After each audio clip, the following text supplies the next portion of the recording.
Qualifiée d'épidémie mondiale par l'Organisation mondiale de la santé, l'obésité touche de plus en plus le continent africain.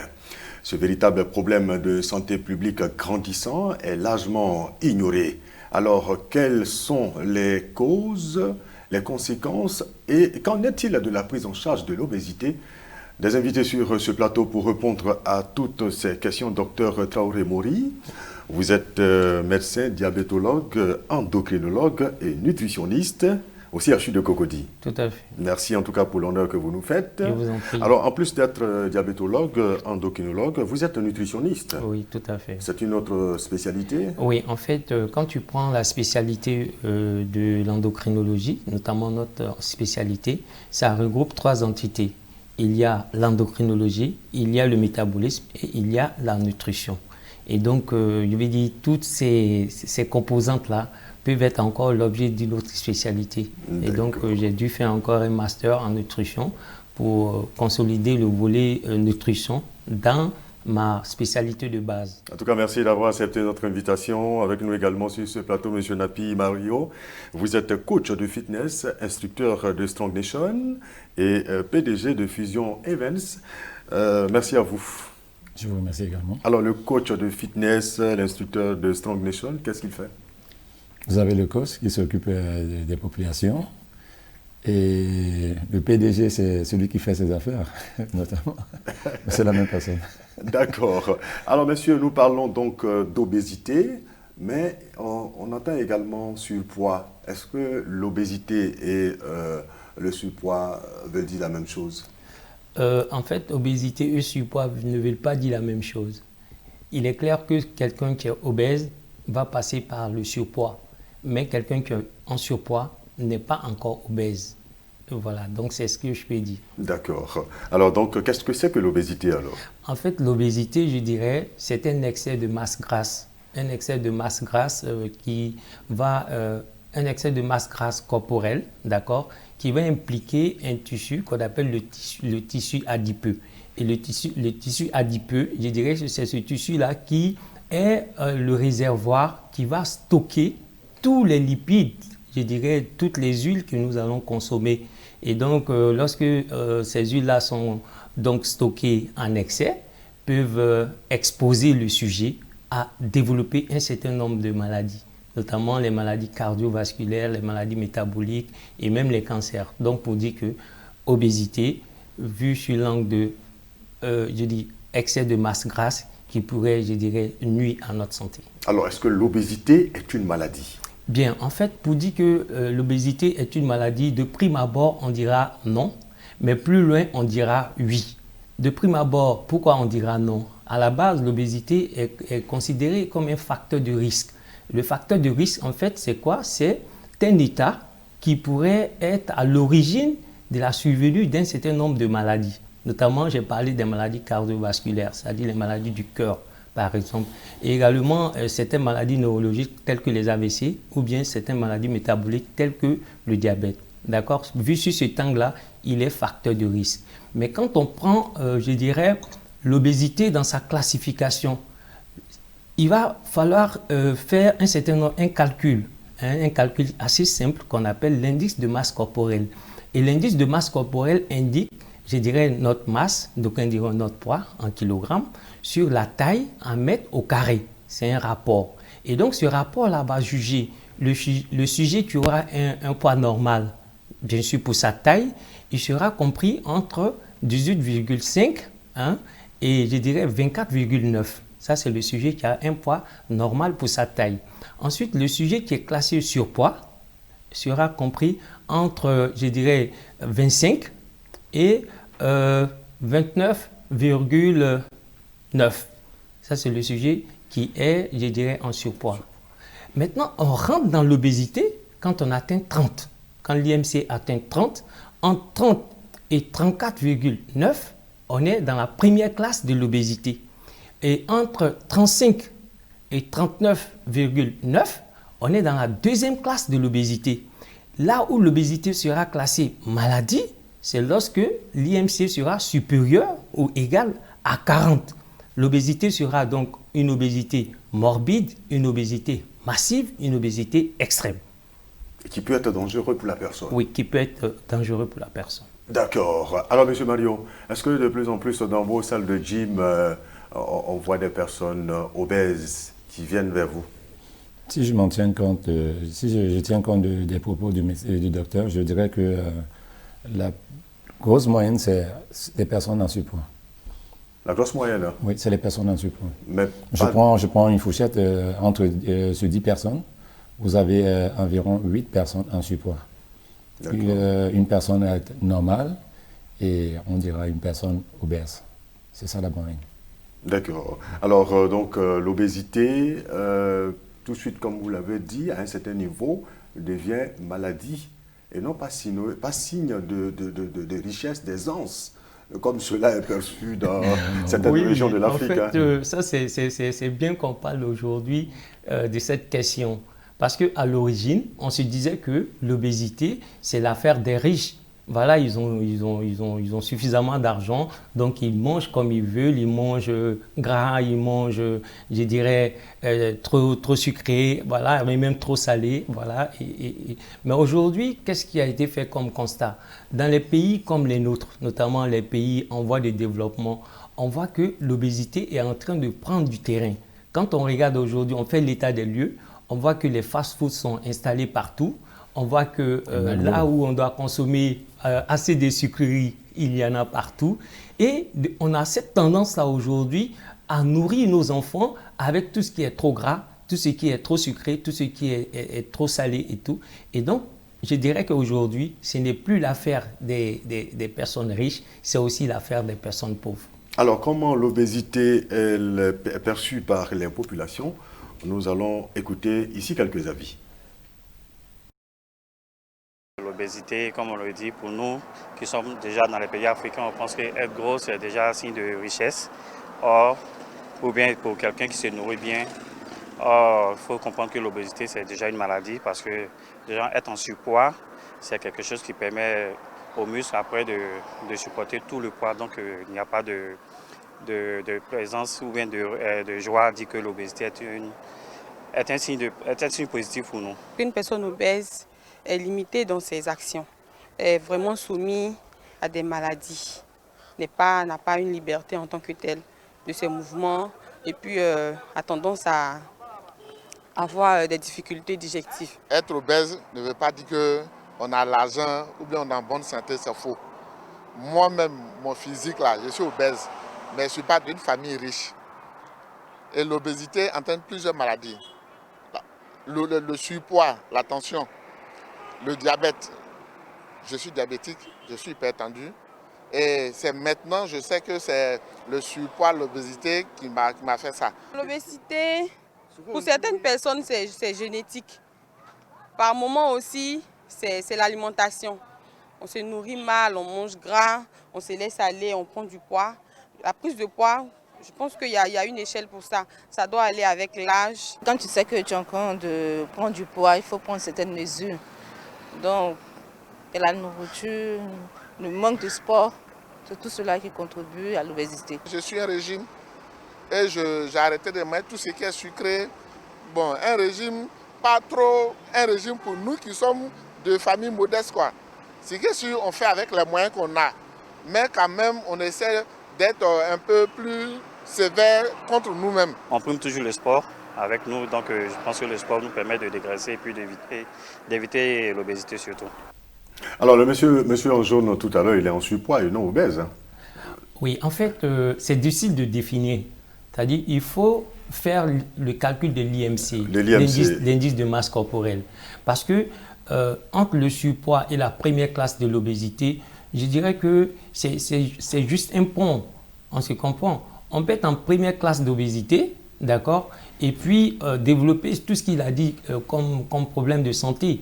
C'est pour cela le surpoids est considéré comme la pré-obésité dans certains livres qu'on a lus. Et quand on regarde même les critères de classification, comme pour dire qu'il a tout de suite montré que son surpoids, ou bien, je ne sais pas comme il a dit, son obésité, l'a conduit à développer une maladie métabolique, notamment le diabète, et également une maladie cardiovasculaire, notamment l'hypertension artérielle. Comme pour dire que c'est une réalité. Et donc, il faut simplement faire ce calcul de l'IMC qui te dit où tu te situes et voilà, quelle doit être ma conduite à tenir avec les valeurs que je vais avoir. On a entendu cette dame également dans ce Vox Pop nous parler de facteurs génétiques. Alors, cela nous amène à parler des causes de l'obésité. Voilà. Quelles peuvent être les causes, monsieur Napi? Je crois que le docteur est mieux placé.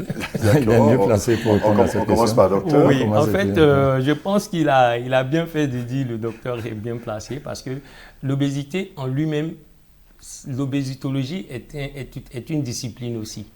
Est-ce qu'on se comprend? Donc, vous avez appelé ça comment? L'obésitologie, c'est-à-dire que la science qui va étudier certainement l'obésité. D'accord. Voilà. Et donc, quand on rentre dans les causes de l'obésité, je dirais, il y a ce qu'on appelle les apports alimentaires, l'excès d'apport alimentaire. L'excès d'apport alimentaire, ça c'est le premier élément, qui est en même temps facteur aussi qui nous conduit vers l'obésité.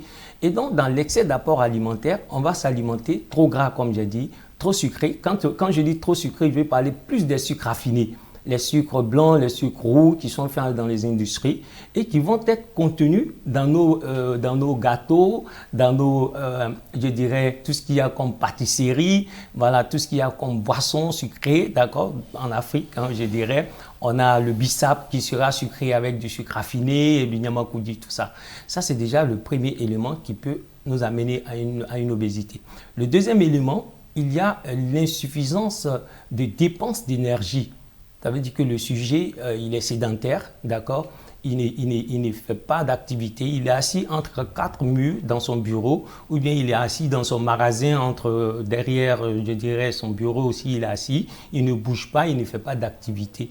Et les moyens de transport que nous utilisons mettent en exergue cette sédentarité-là. Soit c'est la voiture, c'est la... Donc il y a un facteur d'urbanisation qui ne dit pas son nom. Il y a aussi un facteur obésitogène, c'est-à-dire qui entraîne l'obésité. Et quand on prend le volet génétique, il y a des obésités qui peuvent survenir sur l'angle génétique. On peut voir aussi l'obésité dans le sens de l'hérédité. Quand les deux parents sont obèses, on court beaucoup plus de risques de faire une obésité que quand on a un parent ou bien quand on n'a pas de parents obèses. Et je vais plus loin. Il y a certaines obésités qu'on appelle les obésités secondaires qui seront liées à certaines maladies ou bien à la prise de certains médicaments. Et donc, pour dire qu'il y a plusieurs causes. Et la toute dernière qui souvent est un peu subtile, on a l'habitude dans nos sociétés de faire souvent, je dirais, la promotion de la femme en surpoids, de la femme grosse, en griffe, de la femme qui serait bien en chair, notamment à travers nos émissions, enfin, je dirais, les Miss Aoulaba dans certains pays, les Nana Benz. Mais encore qu'il faut calculer l'indice de masse corporelle pour s'affirmer. Pour s'affirmer. Ça veut dire que quand on calcule l'indice de masse corporelle, on sait où on se situe. Et on se dit, attention, je suis Nana Benz, mais attention. Ou bien je suis Aoulaba, mais attention, il y a un travail. Alors, M. Napi Mario, est-ce qu'on peut, je vais dire, pratiquer du sport, hein, du fitness et être en surpoids, non? Oui. Oui et non. Oui, parce que le sport, le fitness est justement un ensemble de disciplines qui permettent de brûler le maximum de calories. Non, parce que il y a des cas où les patients sont malades et ça, franchement, ça nécessite autre chose que le sport. Vous avez des gens qui ont des arthroses, comme le disait si bien le docteur, ils développent déjà une hernie discale. Ces sujets comme ça se prend très au sérieux. On ne va pas les mettre sur des machines en salle de sport, on ne va pas les demander de courir, de faire des tours de piste, non. C'est des cas vraiment à prendre très au sérieux. Pour cela, il y a tout un mécanisme, il y a toute une façon de gérer. On commence par des méthodes aussi simples et rationnelles, comme la méthode aérobique. On peut leur demander de marcher tout simplement, doucement, doucement, doucement, doucement, et au fur et à mesure, on verra comment ils évoluent, on pourra rajouter des exercices appropriés pour parachever le travail. Donc c'est oui et non, selon les cas. D'accord. Et là, on parle donc déjà des solutions, hein, des solutions pour réguler donc l'obésité, pour une personne chez qui on a pu mesurer, pour mesurer donc l'indice de masse corporelle et quelqu'un qu'on déclare obèse. C'est ça. Alors, à quel moment, je vais dire, l'alimentation peut aider cette personne? Voilà, en fait, pour mieux comprendre, je dirais, pour mieux comprendre ta question, je dirais, est-ce qu'il existe un traitement véritablement pour ça? Ouais. Oui, voilà. En fait, pour le traitement, il faut voir la prise en charge à 3 niveaux. C'est-à-dire que le premier niveau, c'est de changer son mode de vie. Ensuite, le deuxième niveau, c'est de voir, est-ce qu'il faut donner un médicament à ce patient-là pour qu'il perde du poids. Et le troisième niveau, c'est certainement une prise en charge psychologique. C'est vrai que là, on ne va pas trop développer. Maintenant, pour le changement du mode de vie, il y a deux éléments qui vont intervenir, notamment comment est-ce qu'il faut s'alimenter. Comment est-ce qu'il faut s'alimenter? C'est tellement important qu'une fois qu'on définit l'IMC du patient, bien sûr, c'est un patient qui viendra certainement en consultation. Mais si on prend déjà le basique pour qu'on puisse comprendre déjà que nous devons modifier notre façon de manger, il faut savoir classer les aliments, je dirais, en 3 groupes. Il y a des aliments qui vont, ma foi, entraîner une prise de poids rapide. Je vais parler de tout ce qui est sucré, notamment tout ce qui est fait à base de sucre raffiné, sucre blanc, sucre roux, notamment contenu dans nos croissants. C'est des choses qu'il faut bannir de l'alimentation. Oui, il faut éviter. Les éviter. Il faut éviter, il faut les réduire, je D'accord. dirais. Il faut vraiment les réduire. Voilà. Et maintenant, privilégier tout ce qu'il y a comme légumes et légumineuses. Quand on parle de légumes et légumineuses, il faut voir aussi 2 axes. Il y a ce qu'on va prendre comme les crudités et il y a ce qu'on va prendre comme les crudités.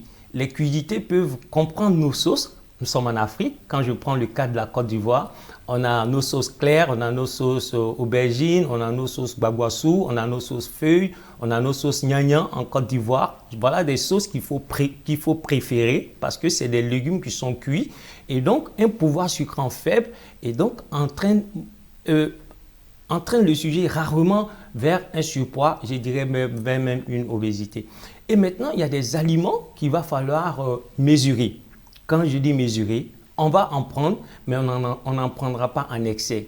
Je vais parler de tout ce qu'il y a comme, quand je dis glucides complexes, je vais parler de tout ce qu'on va prendre comme féculents, d'accord? Tout ce qu'on va prendre comme riz, comme foutou, comme attiéké, comme placali, notamment on est en Côte d'Ivoire, donc je parle plus aisément de nos mets en Côte d'Ivoire. Il va falloir réduire, il va falloir mesurer, d'accord, ces aliments. On les réduit, mais on ne doit pas avoir faim. Parce que quand on veut perdre du poids, il ne s'agit pas de sauter des repas. Il ne s'agit pas forcément de jeûner sur 3-4 jours pour dire que oui, je vais perdre du poids. Parce qu'une fois que tu arrêtes ces éléments, tu vas reprendre encore du poids. Et donc, il faut savoir être méthodique dans sa façon de prendre ces aliments. D'accord, ça c'est le facteur alimentation. Alimentation. D'accord. Donc, prise en charge, ça part de l'alimentation? Pas de l'alimentation. Ou bien il y a... Non, l'alimentation fait partie du fondement. Du fondement, de la prise en charge. Oui, de la prise en charge. C'est le premier traitement. Maintenant, Mais pas de traitement médicamenteux. voilà, en fait, le traitement médicamenteux, vous faites bien de me rappeler, quand on a fait le cours sur l'obésité, parce que là, je reviens à l'histoire, c'était en 2013-2014. Tous les médicaments conventionnels qui ont été mis sur le marché pour faire face à l'obésité avaient des effets indésirables, tellement graves que ces médicaments-là ont été retirés du marché. Et donc aujourd'hui, en tout cas à ma connaissance, à ma modeste connaissance, je ne pense pas qu'il y ait de véritables médicaments conventionnels pour dire qu'en prenant, on va maigrir. Il faut agir donc sur l'alimentation. Il faut agir sur l'alimentation et l'activité physique. Justement, Monsieur Napi Mario, pour quelqu'un qui arrive chez vous, qui est en surpoids ou qui est obèse, quelle est la technique? Quelles sont, je veux dire, les étapes pour aider cette personne à perdre vraiment du poids? Ça avait été un grand plaisir. J'ai écouté le docteur développer tout à l'heure. On était en parfaite harmonie. Mais moi, je dirais que les cas sont spécifiques. Ça, il faut le comprendre, il faut le savoir. Il n'y a pas de méthode standard où dès que vous rentrez, on vous met dans le moule et puis vous avez la solution. Non, non, ça n'existe pas. La primeur revient déjà au nutritionniste. Hein. C'est lui qui détermine en réalité ce qu'il y a lieu de faire. Parce que l'alimentation est à 80% chez nous, la condition pour sortir de l'obésité. L'alimentation, 80%. 80%. Et on peut donc donner 20% à l'activité physique. Non, même pas seulement, parce qu'en plus de l'activité physique, il y a d'autres aspects. Oui. Là, moi, je voulais rebondir. Oui. D'autres aspects. Bon, en fait, et pardon, le nom, s'il vous plaît. Coach Mario. Voilà, Coach Mario, vraiment pour ce qu'il a dit, il nous a fait la part belle.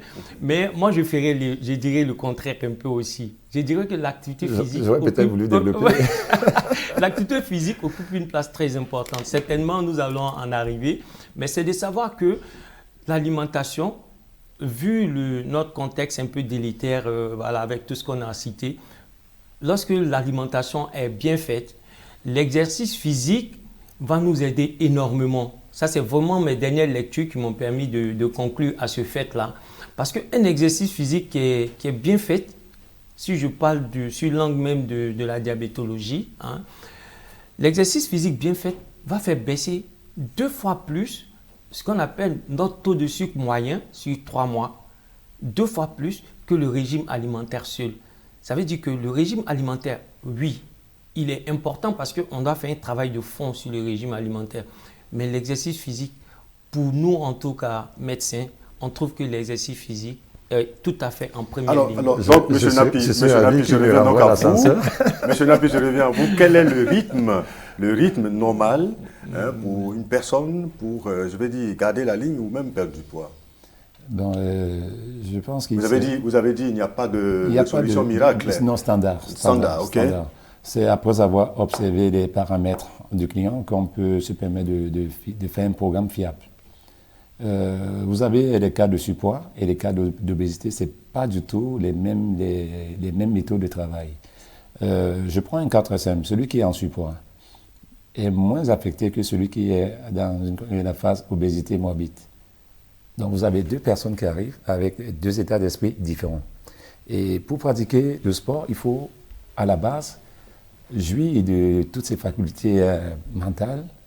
Il faut être prêt, il faut être vraiment en harmonie avec soi-même. Alors là, le coach intervient parce que c'est celui-là qui vous permettra de retrouver cette harmonie par des conseils, par des speeches appropriés. Et justement, quand vous avez déjà cette confiance, naturellement, l'étape suivante, c'est appliquer. On va vous conseiller de pratiquer telle activité selon les besoins. Mais est-ce que ça marche? Est-ce que vous avez des résultats? Déjà avec la grande expérience que vous avez. Je peux dire que à 100%, nous avons des résultats. À 100%. Quand on a le nutritionniste, le coach associé, plus un médecin, parce que le médecin est très important. Oui. C'est le médecin généralement qui nous envoie les patients. Oui. En fait, là, je voulais rebondir pour dire que, en fait, le collège médecin nutritionniste, moi, je préfère plus cela. Et le coach de sport, je pense que c'est deux éléments très importants au sujet pour perdre du poids. Déjà, le médecin, quand tu vas recevoir un patient dans le cadre d'une consultation de nutrition, tu feras l'état des lieux. Quel est son état sur le plan cardiovasculaire? Quel est son état sur le plan lipidique? Quel est son état sur le plan équilibre métabolique? Tu arrives à les définir. Et même, tu peux même, si vraiment tu es en harmonie avec une salle de gym, ou bien un coach de gym, tu lui diras, voilà les objectifs que je vais atteindre avec ce patient en fonction de son IMC. Comme pour dire, il faut personnaliser la prise en charge et c'est ce qui nous permet d'atteindre des objectifs. Merci infiniment, docteur. Donc, pour conclure, on peut dire qu'avec ce collège, avec la nutrition, avec le sport, on peut venir à bout de l'obésité. On peut ramener quelqu'un qui est au stade obésité à un poids normal. Oui, en tout cas, moi j'en ai obtenu, je le dis très sincèrement, des sujets qui étaient en surpoids, qui ont eu des poids qui sont revenus à la normale, et les sujets qui étaient aussi en première, deuxième classe. Mais les sujets en obésité extrême, la chirurgie peut intervenir. Aussi. Voilà, c'est vrai qu'on ne va pas rentrer dans ces détails, sinon la chirurgie peut intervenir, mais il faut une équipe spécialisée pour gérer cette situation. En tout cas, donc, on peut dire simplement que la prévalence de l'obésité augmente en Afrique, et cette maladie qui est largement ignorée donc, des populations est un facteur de risque pour diverses maladies, divers problèmes donc de santé publique. En tout cas, à vous. Merci, Monsieur Napi Mario. Merci. Je rappelle que vous êtes coach de fitness, instructeur de Strong Nation et PDG de Fusion Events. Grand merci également à vous, Dr Traoré Mori. Vous êtes médecin diabétologue, endocrinologue, nutritionniste au CHU de Cocody, c'est cela. Tout à fait. Merci. En tout cas, merci à vous de nous avoir suivis et rendez-vous la semaine prochaine, toujours sur Média, pour le décryptage de l'actualité sanitaire en Afrique.